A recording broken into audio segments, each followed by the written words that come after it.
Hello everyone, welcome to Desert Succulent. Today we're gonna be talking about water therapy for our succulents.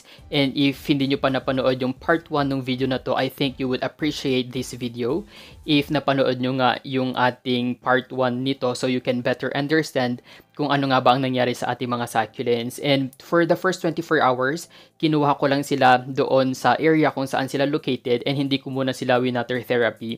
I waited for 24 hours before waiting na ilagay nga sila dito sa tray na may tubig, and after 8 hours, you would notice na yung tubig sa ating tray is almost maubos na. It's really because of our succulents trying to drink as much as they can to hydrate nga yung kanilang leaves and stems, and therefore I have to refill it with water. I'm using yung ating tap water, by the way. Mas maganda sana kung rainwater, but since it is something na hindi readily available anytime, mas maganda na for this experiment, I will just be using yung ating tap water. Yung ating water therapy is like yung ating bottom watering but for an extended period of time.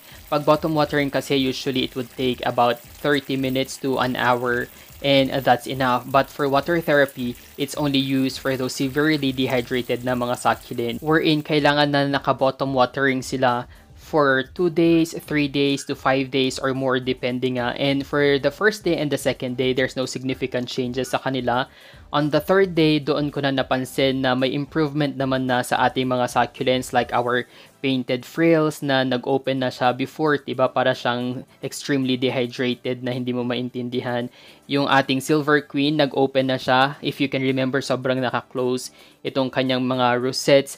We also have here our Debbie, dalawa itong Debbie na ito, and you would notice na most of my succulents na nandito ngayon are actually showing signs of progress. Medyo may kulubot pa sa mga bottom parts and that's pretty normal. But I also have here some of my succulents na medyo hindi maganda yung kanilang condition, like our Sedum clavatum na naging mushy na, our variegated jade na until now, madami pa rin siyang wrinkled na leaves. I don't know exactly if how long na dapat pa siyang i-water therapy, including our Harry Butterfield na almost all of its leaves are still dehydrated, including our flat moonstone as well. Isa ito sa mga talagang severely na na-dehydrate before, and we are looking forward na siguro if you'll just give them a couple of days more, makaka-recover pa sila agad. And now here is an update of our day 4. And there is really a big significant na changes sa aking mga succulents, like here yung ating Darly Sunshine na talaga yung kanyang leaves are plump na. Not entirely yung buong leaves niya, pero majority of its leaves is almost back to its normal na condition, and mamaya tatanggalin ko na nga siya dito sa ating tray na ito, including our cubic frost. Yung pinaka-rosette niya is already okay. So, yun lang talaga yung focus natin. We will just be ignoring yung mga bottom na leaves nila kasi wala na tayong magagawa doon to save it. Our rose cabbage naman, look at this. Diba? I can finally see na plump na yung kanyang leaves, and even yung kanyang offset sa pinakababa, it's going back to its normal na condition.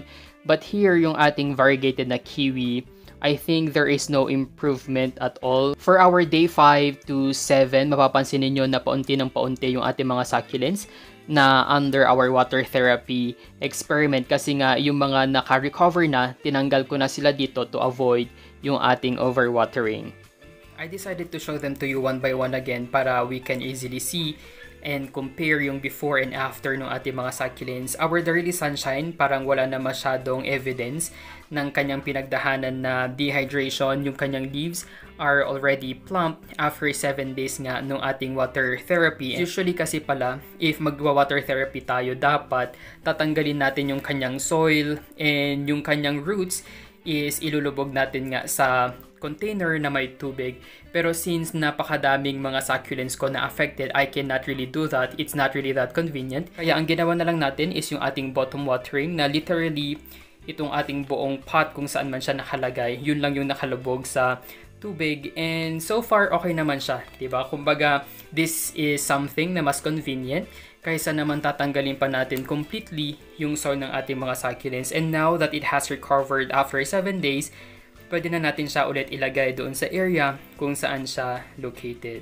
We have here our roast cabbage. Mapapansin nyo before, I can easily close this one. Pero ngayon, hindi ko na siya pwedeng gawin kasi if I will be forcing it, it could break na kasi naging brittle na yung kanyang leaves. It's well hydrated in some part or most parts ng kanyang leaves. May mga kulubot pa rin pero that's fairly okay. Itong mga dried leaves na ito, we can just simply remove them before natin siya ibalik doon sa kanyang original location.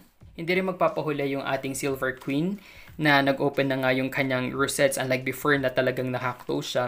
And siguro after 3 days or 4 days, napansin ko na napakadami niyang leaves na naging mushy, na parang naging ganito. And that is something na tinanggal ko na lang siya agad. Although itong remaining na ito are already okay, hindi naman sila mushy na. Our painted frills na it started to recover and show signs of progress na din, especially nga dito sa pinaka-main rosettes niya. Itong parang may pagka-green dyan. Ayan yung ating pinaka-focus. Itong ating mga outer leaves, hayaan na lang natin yan kasi in time, they will be replaced by these new rosettes. Our cubic frost, isa ito sa ating thumbnail before. Yung kanyang pinaka-rosette, okay na. But most of its leaves, napansin ko is naging mushy and naging dry sila in time. But that's okay. Makaka-recover din ito in time. Siyempre, our banana na plump na siya, busog siya ng tubig. Parang isang leaf niya na lang yung medyo kulubot, but most of its leaves are already okay. Our ghosty na naka-recover na din. And mapapansin niyo parang ang pangit ng growth nung kanilang mga rosettes. It's because nga they are not receiving yung sufficient sunlight. And that's a possibility na mangyari if you will not be putting your succulents nga under full sunlight. Our flat moonstone na medyo natagalan din yung kanyang recovery. Unlike sa aking mga succulents na winater therapy, in just 3 days or 5 days may improvement na. But for this one, almost 7 days before I can finally see an improvement sa kanya. Our Debbie na greenish lang. Ito yung kanyang pinaka-natural na color pag hindi siya stress. Usually, dapat ganito yung kanyang color, diba? Pinkish siya. Pero since walang araw, hindi natin masyadong ma-appreciate yung kanyang color. But the most important thing is nag-bounce back na siya into its normal na condition kasi hydrated na nga yung kanyang mga leaves, including our variegated jade na okay na rin yung kanyang leaves. Yung nakikita yung parang mga lines dyan, it gives you yung parang effect na dehydrated or kulubot siya, but in fact it's not anymore. Talagang naka-recover na din itong ating variegated na jade. After 3 days or 4 days, tinanggal ko na siya agad sa ating water therapy tray kasi nga if masosobrahan tayo ng tubig sa kanya, my problem would be baka mabulok siya completely. So we will just be giving this more time to recover on its own, and if we are lucky enough, we can still feature this doon nga sa ating 100 na succulent care guide.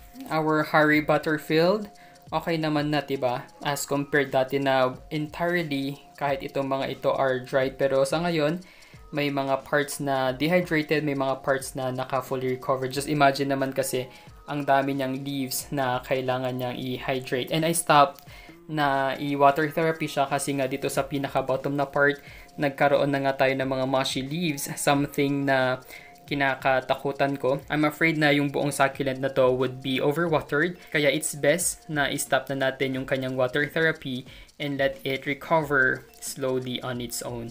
May mga succulent din tayo na hindi naka-recover talaga. Ito yung ating sedum na comic tom. It's one of my favorite na succulent pero ganito nga yung nangyari sa kanya. And I have noticed na some of its stems started to have some rot or parang nabubulok na siya. And yung kanyang leaves, ayan, makikita ninyo, there's no improvement. Talagang kulubot pa din siya. After 7 days of water therapy, hindi niya na kinaya. Talagang nawala na yung kanyang mga leaves. I will just be putting this in a bright shaded area hoping na it could produce offsets. Pero kung hindi, I will just simply throw it away kasi we cannot really do anything about it. Yung ating sedum clavatum pala, parang 4 days pa lang, wala na. So, I already throw it away as well. If you are wondering kung ano mangyayari sa ating mga succulents na severely dehydrated pero hindi natin sila ibo-bottom watering, ganito yung kanyang kakalabasan. So, isa ito sa mga succulent na kasama nito, kabatch nila ito, nandun sila sa ating crates before. But if you will just be watering it every day, ganito yung kanyang kakalabasan. You would notice na until now, it's severely dehydrated. Ibig sabihin, kahit na umulan or nadidiligan siya, it's not enough yung tubig na nakukuha niya. Unlike for the succulents na naka-water therapy na 24/7, they have a supply of water. So that is something that you can also consider in the future. Yung iba nating mga succulents sa ating rooftop is okay naman na sila. Most of our succulents naka-recover and mga less than 10 yung hindi na naka-survive. And that's a normal part of gardening. The most important thing is we have learned something from this experience na in the future, diba, pag maglalagay kayo ng mga plastic sheets or ilalagay nyo sila sa inyong greenhouse, ventilation, air circulation is very important din. And syempre, in any case na in the future magkakaroon nga kayo ng mga ganitong cases na na-dehydrate or na-dry yung inyong mga succulents, at least you already know what to do. You can always do yung ating water therapy. Thank you guys for watching. Don't forget to like and subscribe to our YouTube channel. You may also visit our Facebook page at Desert Succulent PH.